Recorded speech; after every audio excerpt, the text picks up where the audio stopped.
I'm doing okay. It wasn't quite the early morning that I have on Monday, so that always feels a lot better. I actually got to sleep till 6:30. So that was a treat. So I want to start out class. And I'm going to be continuing where we left off class yesterday.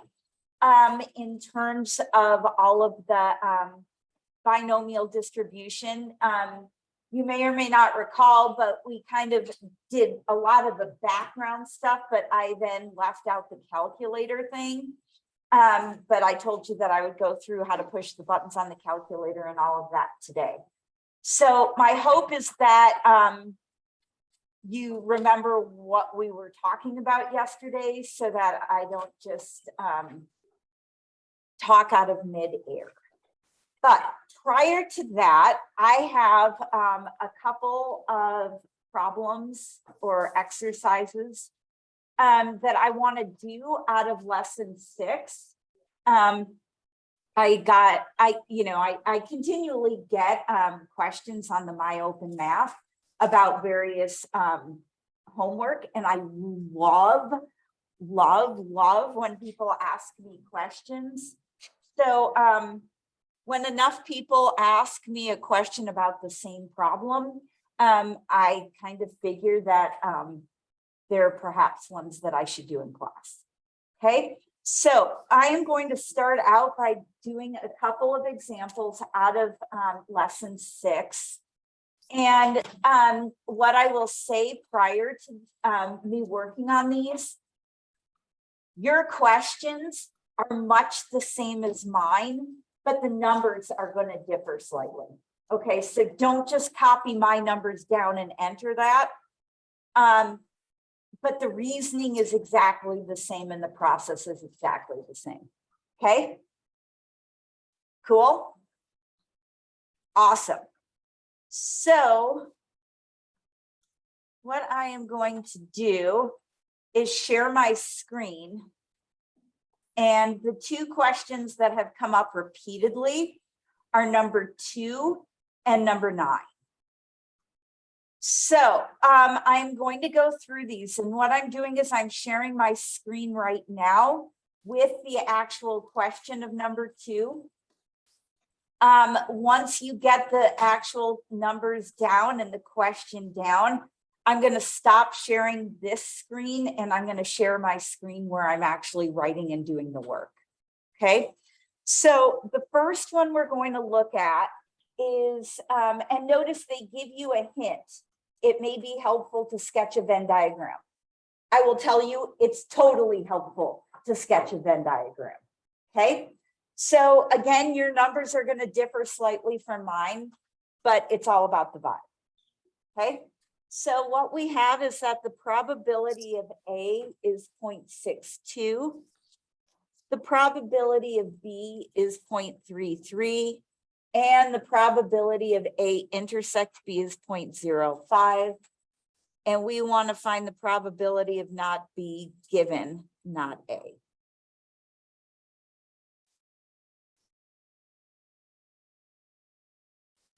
All right, so I'm going to stop sharing my screen. Don't worry, I wrote down all the information. This is where the actual work is going to exist. Okay? Are you psyched? Are you a little more awake than you were yesterday? All right, so what I'm going to do first is sketch a Venn diagram. So we have A and we have B. Where do I start when I fill in my Venn diagram? In the middle. What goes in the innermost region here? 0.05. Beautiful. Okay. Now, if we have that the probability of all of A is 0.62 and we've accounted for 0.05, what goes right here? Beautiful. Thank you, Jackson. 0.57. You with me this far? All right. Now, we're given that the probability of all of B is 0.33. We've accounted for 0.05. Therefore, would you grant me that 0.28 goes here? Awesome. Now, we have one more region to fill out, right? We have this outer region. In other words, outside of both A and B. So what we can do is we can add up what we have here. Well, this is 62, 72, 82, 90, but everything has to add up to 1. So would you all grant me that 0.1 goes out here? Okay. Questions this far? All right. So now what we want to do is find these probabilities. We want to find the probability that B doesn't happen given that A doesn't happen. Okay.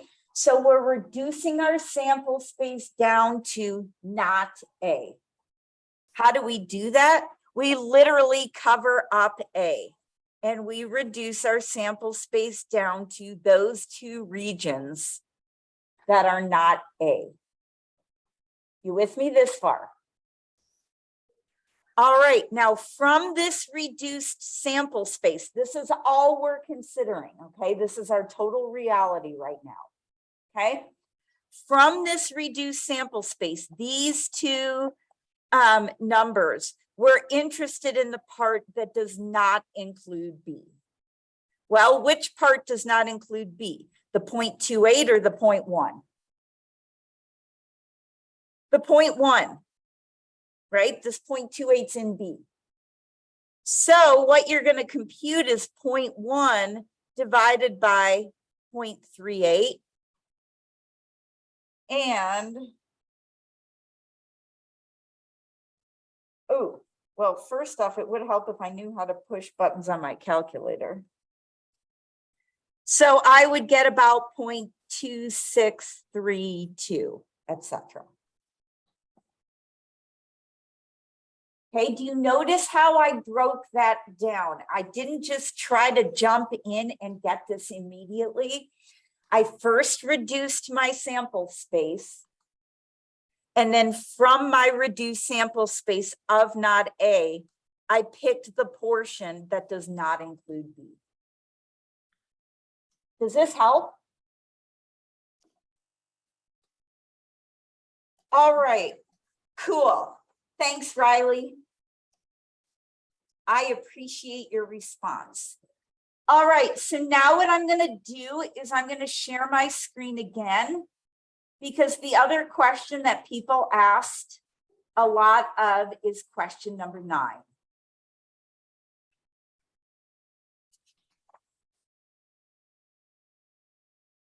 All right.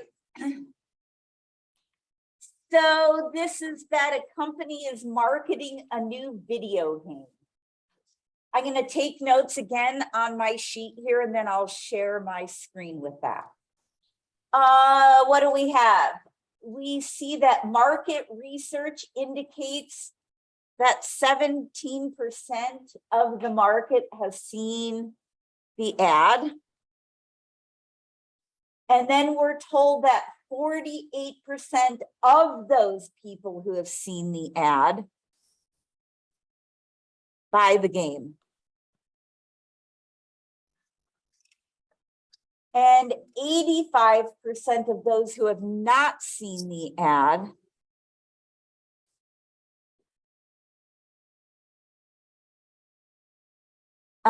don't buy it.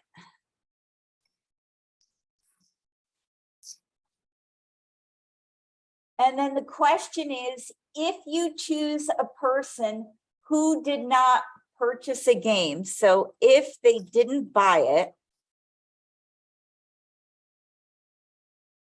we want to find the probability they saw the ad.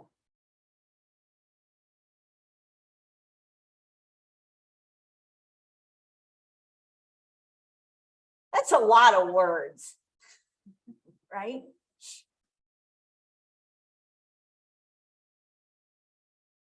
Okay, So what I want you to see now is how I dissected that. Sorry, my handwriting is pretty bad.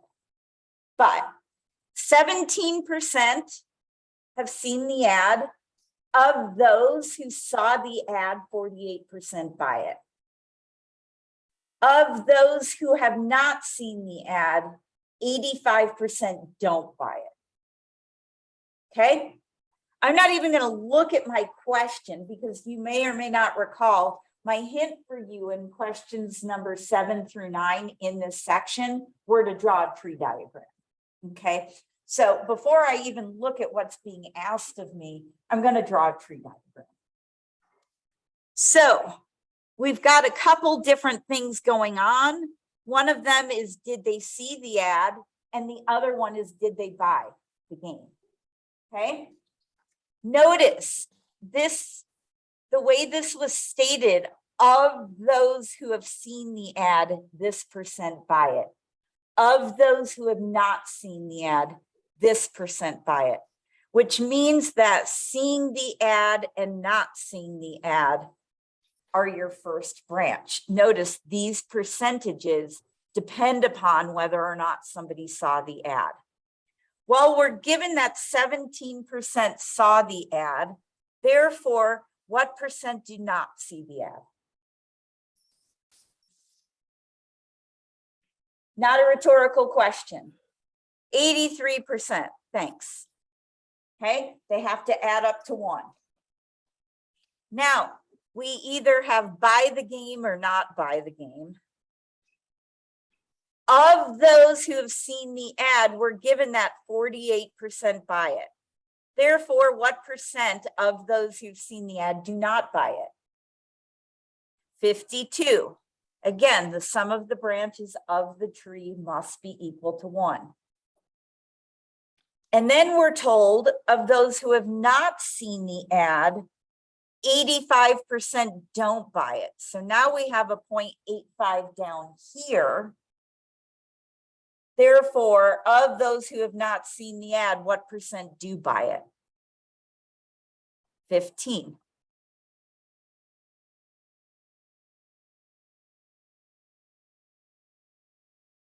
Okay. Questions on the tree? So from here now, what we want to do is actually address this question. If they didn't buy it, okay, there's our conditional phrase. We need to figure out, what are we reducing our sample space down to? Aren't we reducing our sample space down here to those who did not buy the game? Okay, and from there, we want to find the probability that they did see the ad. Okay, this goes back to what a big bulk of what we talked about in lesson 6. When you have a tree diagram and you reduce your sample space down to the outer branch and want to find the probability of the inner branch, that's when you have to set it up with the denominator of the reduced sample space and then put the portion that you're interested in the numerator. Very much similar to the way that we did the Venn diagram just a moment ago. Well, you can't just consider this 0.52 and this 0.85 because this 52% of not buying the game depends upon the fact that people who saw the ad were selected. This 85% of not buying the game here depends upon the fact that someone who has not seen the ad was selected. So as you may recall, when you reduce your sample space down to the outer branch, you have to consider the entire branch. In other words, how did they not buy the game? I have a lot of sarcastic comments coming through my head right now. But anyway, well, they could have seen the ad and not buy the game. Or they could have not seen the ad and not buy the game.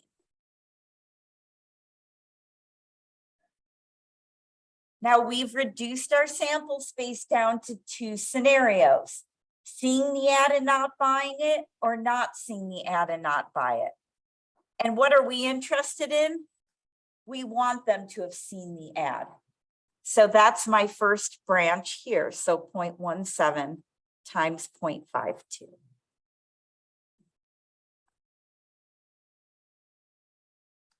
So if I do that computation, the 0.17 times 0.52, I'm going to get 0.0884. And then my denominator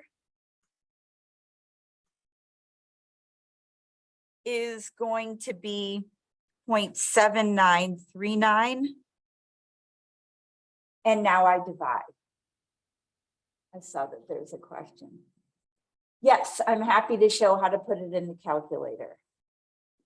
So the way that I would put this in the calculator, and you can put this in as one long strand if you want. What I would say is first compute your numerator. So 0.17 times 0.52. And you get the 0.0884. And then I would compute my denominator. So 0.17 times 0.52 plus 0.83 times 0.85 to get that 0.7939. And now I would take those and divide it. So 0.0884 divided by 0.7939. So you're going to get about 0.111.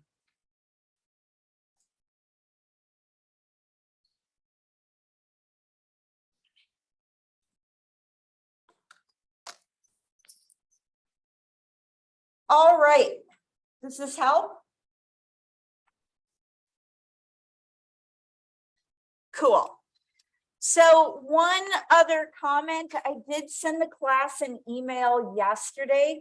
Oh, Riley, no, I appreciate you. So I did send the class an email yesterday. If you haven't checked your email yet, please check it. It's just to keep you on track with what we're working on. Okay, so essentially the long and short of it is lesson 6 is due Friday by midnight in your online homework.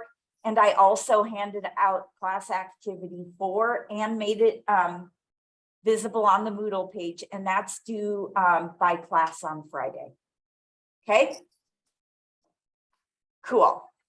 Again, I don't mean to irritate you with those emails. I just feel like, you know, you probably have a lot of things going in a lot of classes, and if I can like pare it down and make tracking easier for you, I'm happy to do that. Cool. Awesome. Okay. So as we were talking about yesterday, we were talking about these binomial distributions. Okay. With our binomial distributions, we saw that we compute the probabilities if it meets certain criteria. One of the criteria was that an experiment is repeated several times. The other criteria was that there's only 2 possible outcomes. We call them success or failure, and success is a very relative term. And then the third one is that each trial is independent. So the probability does not change from trial to trial. Okay, so those were our criteria that we needed to meet.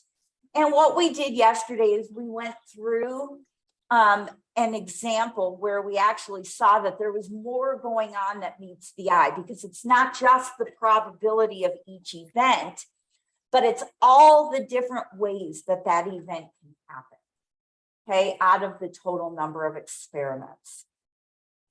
So what I left off with class last time was this, okay? So in practice, you need to be able to identify the number of trials. You need to identify the probability of success and the number of successes that you're interested in, okay? And then I went through how you would use your calculator with each of these. So what I've done today is I've brought my calculator and one second. Cool. Okay, so I brought my calculator and actually I've brought two kinds of calculators so I can show you on both how to do this. Okay.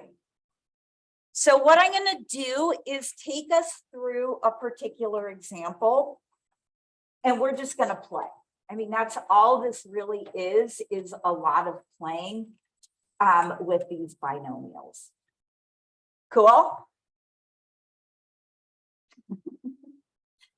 Are you all this enthused in all of your classes? Oh my gosh. So the most fun classes for me to teach are when people talk and have like fun remarks and yeah, anyway.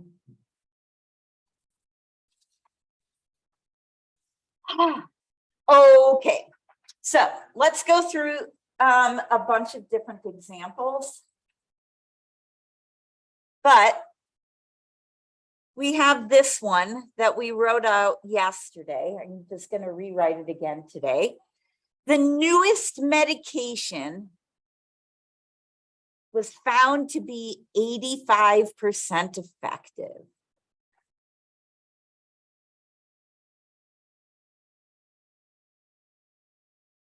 In a trial of 250 participants, find the probability that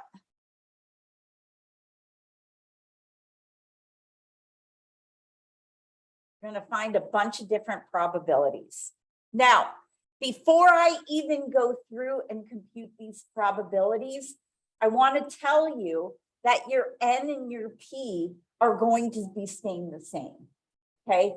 It's the number of successes that's going to vary, okay? So what is our N value here? We did this yesterday. 250, it's our total number of people. What is our P? Let's call a success that the medication was effective. Good, 0.85. Okay, these are going to stay. Now, our X values and the way we're going to look at it are what are going to change. So first, let's do the first problem that I put up.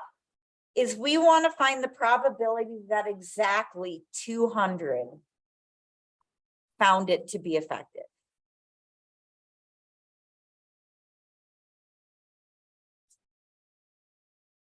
Notice we have exactly 200.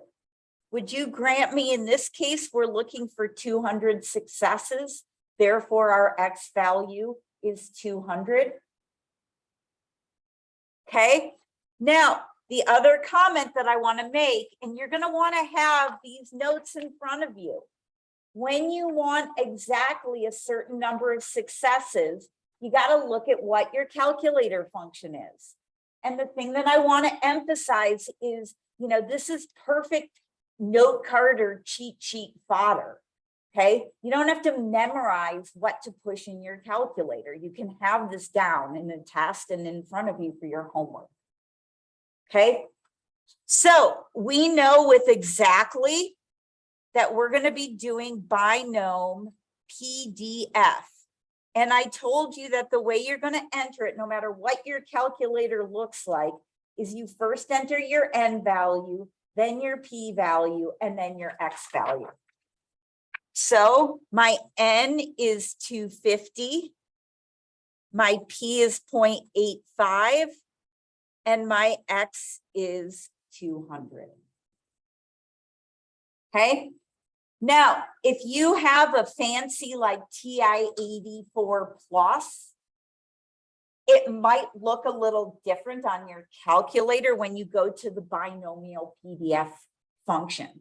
And I'll show you the other way it can look, but it's saying the exact same thing. Okay, when you go to binomial PDF, and just give me a second, I'll show you how to do it on both these calculators. It'll say trials. Well, trials is our N value. And then it'll ask for P. Well, P is our probability. And then it'll ask for your X value, which in this case is 200. Okay. So let me show you first on the calculator that's given to you to use for this semester free of charge, because I need to show you how to get there.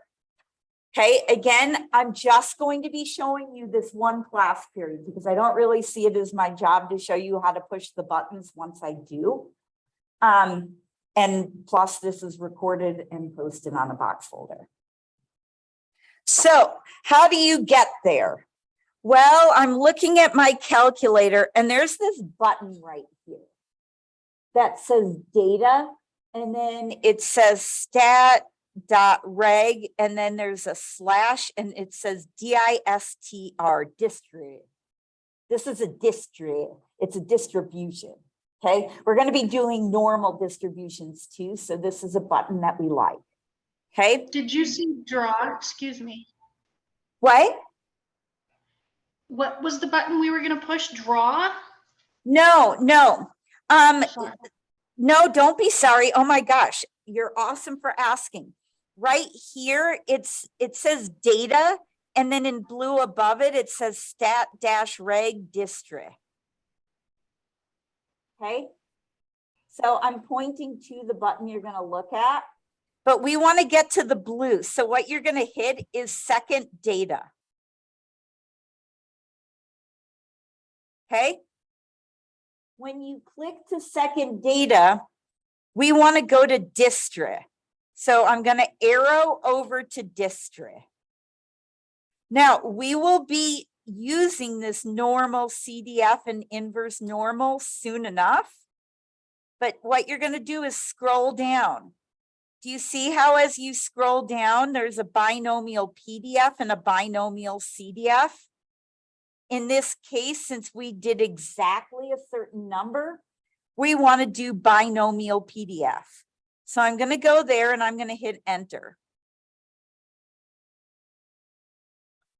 And we want to do single.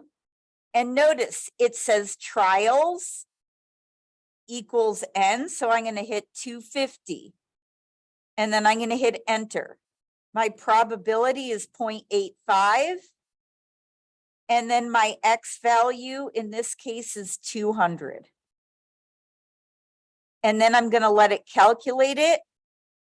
And here is my answer. I'm just going to go to 3 decimal places and it's 007.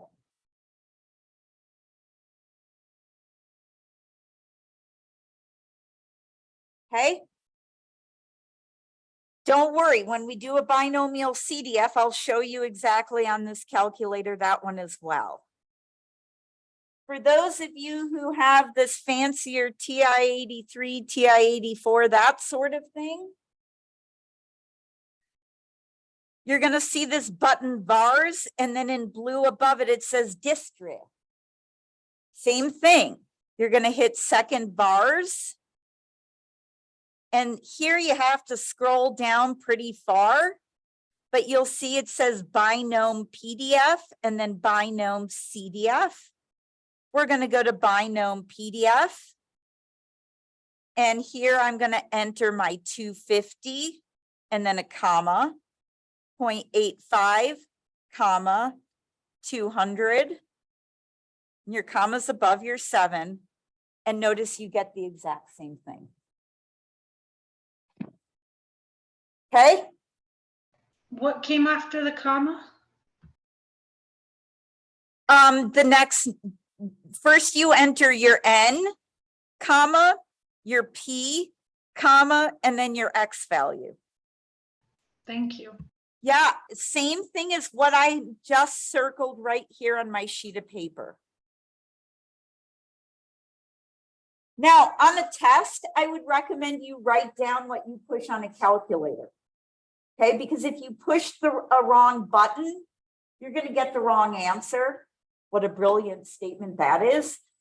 But if you don't show what you intended to push into your calculator, I can't give you partial credit.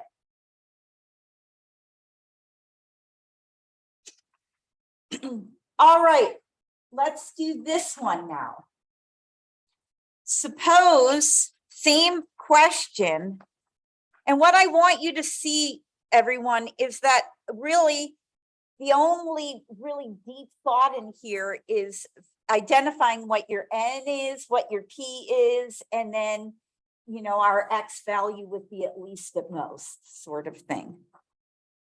So let's now find the probability that at most 170 people found it to be effective.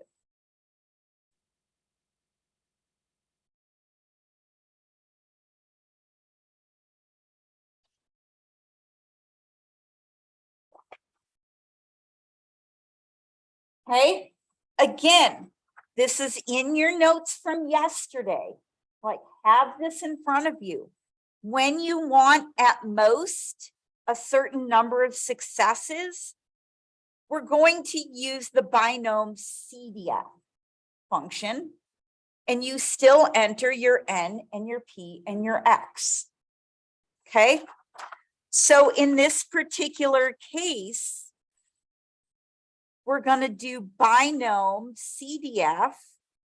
Our N has not changed. Our P has not changed. But now what is my X value? It's 170.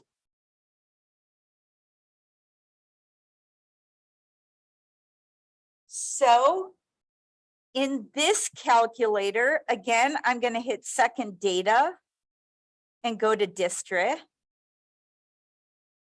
and go down now to the binomial CDF. And again, my 250 is still there. My 0.85 is still there. I'm just changing my X value now to 170. And I want it to calculate. And I did this intentionally. Look at my answer here. I got 1.2048, and then there's some more decimals, and then it says E negative 11. I'm doing this intentionally so that you can see what you're supposed to do with that. Do you want me to show you how to do this on the TI-84 calculator? If you do, say so, please. Yes, okay, thanks, Riley. So if you have this a TI-83 or TI-84, again, you're going to get to it in the same place by hitting second bars. You just got to cruise down a little further to the binom CDF. And then you're going to enter the same values in that same order. So 250, 0.85, and now 170. And we get the same answer. Okay, now what does it mean to have a number like this? What it means, this is scientific notation, my friends. This is a really useful thing in chemistry for small numbers and astronomy for large numbers, okay? What this means is if you wanted to write this in decimal form, since there's a negative exponent, you'd have to move your decimal point 11 places to the left. So it looked like point.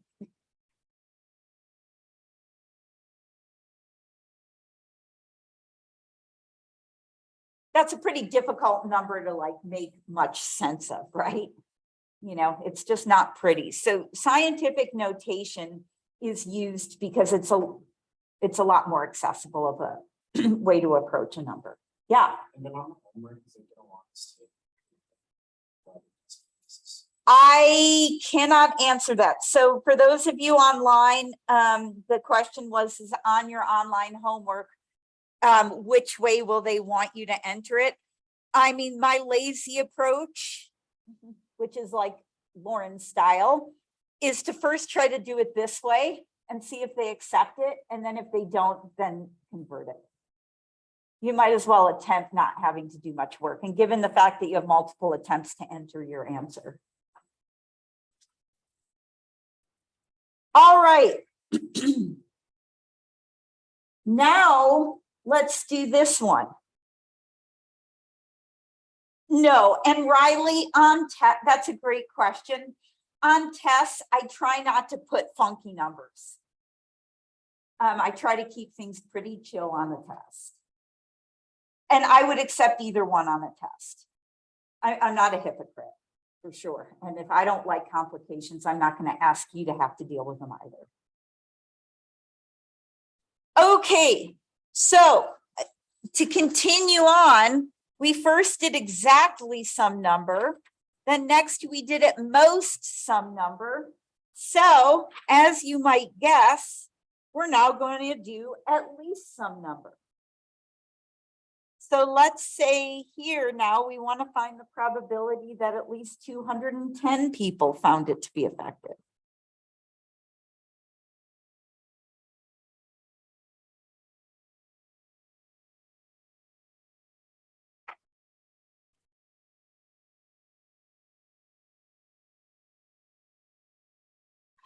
Okay. So if you go back to the notes that we had from yesterday, when you have at least some number, it's kind of a bummer, right? Because your calculator can't do that directly, at least. Okay. I mean, I want to just go back and say it's pretty darn powerful that your calculator could do at most 170 people. Because essentially what this binom CDF does is it takes the probability that 0 people, 1 person, 2 people, 3 people, 4 people on over to 170. I mean, that's 171 binomial PDFs it did all at once. Okay, so it's really powerful that your calculator can do this at most. So the way you have to handle the at least is by saying, well, it can do the at most, and then we'll find the complement. Remember, we talked about sometimes to find the probability of an event, we find the probability of the complement and take 1 minus that. Okay, so in this case, and again, I'm referring to this portion of your notes yesterday.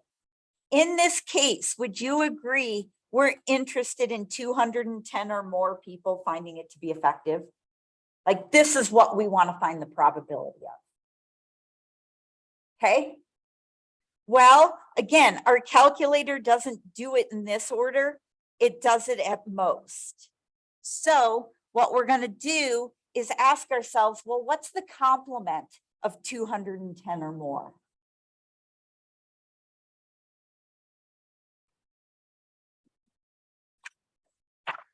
Oops. What is the complement of X or more? Isn't it X minus 1 or less? So the complement of 210 or more is 209 or fewer, isn't it?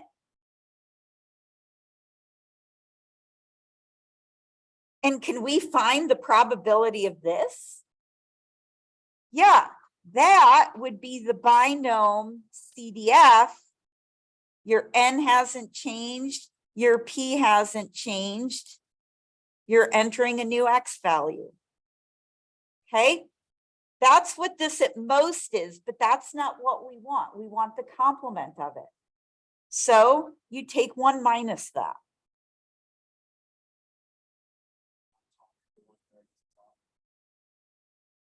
I didn't take anything off here. Yeah, because what I found here then is at most 209. That's not what I want. Remember, what we're going back to is the whole idea that the probability of an event is 1 minus the probability of the complement. This is again, one of those things where everything in math builds upon the previous. But this is why I keep pointing it out, because I understand that it's a lot. So literally, you can enter it in your calculator this way, like literally as one long strand. Let me show you.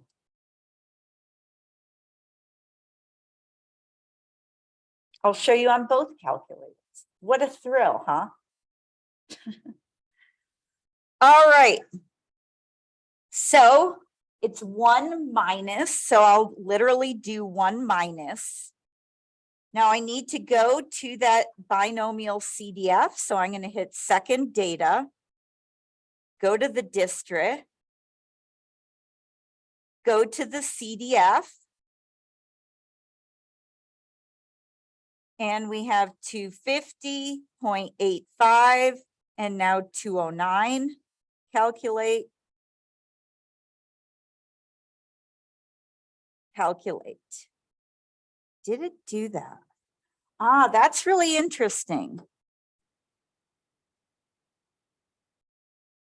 Okay, I just learned something new on this calculator. Check this out. It doesn't do it all at once. If you go, let's not do the 1 minus. Here's the binom CDF. If we enter exactly what we had, okay, this is what you get. So this little calculator, this is new to me. This little calculator does not do this 1 minus all at once. What we've now found is this value here. So we would say 0.2925, and then I would do I'd clear it and do 1 minus 0.2925. And so you get 0.7075. I guess this is one situation where the other calculator is a little bit better, because this calculator will do the whole thing at once.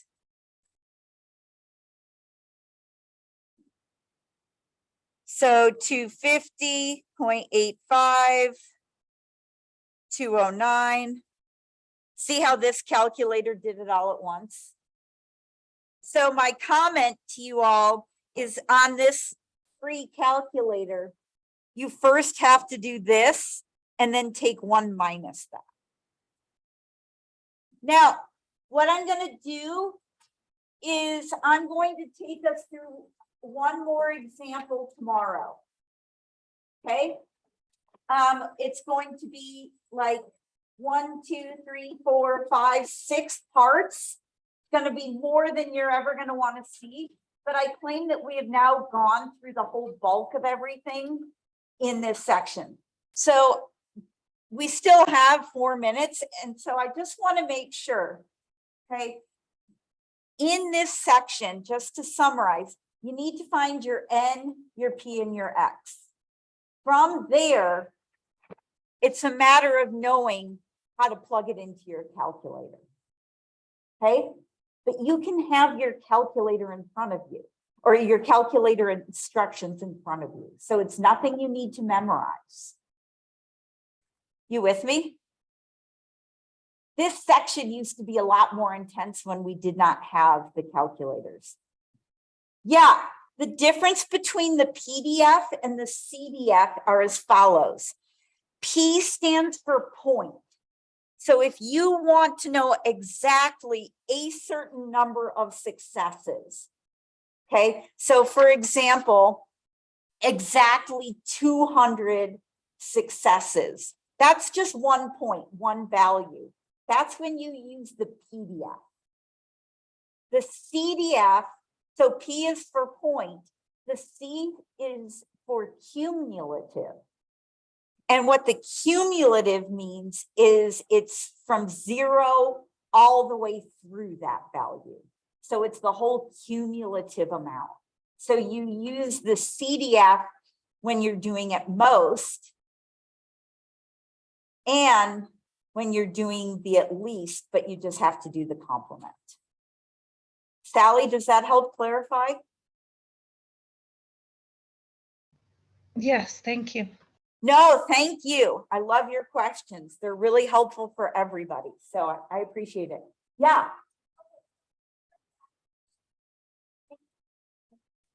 Do you want us to do 1.2 or are you okay with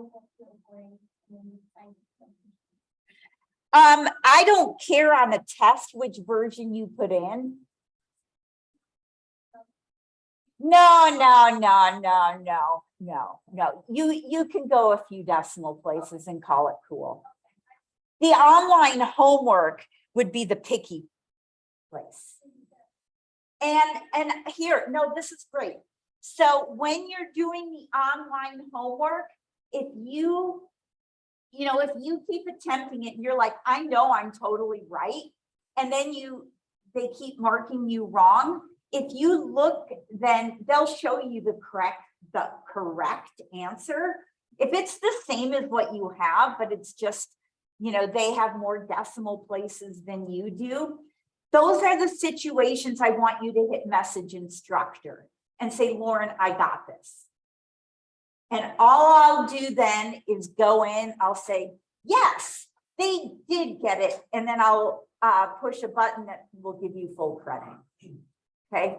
So don't let yourself get frustrated over the number of decimal places in your online homework. Seriously, that's when you hit message instructor, and it takes me 2 seconds to do, and I'm happy to do that. Okay, so don't be shy. Cool? All right, we'll pick up here tomorrow. If you haven't gotten your tests back, I've got them. If you need a copy of the worksheet due Friday, I've got them. Have an awesome day. I appreciate everyone's questions.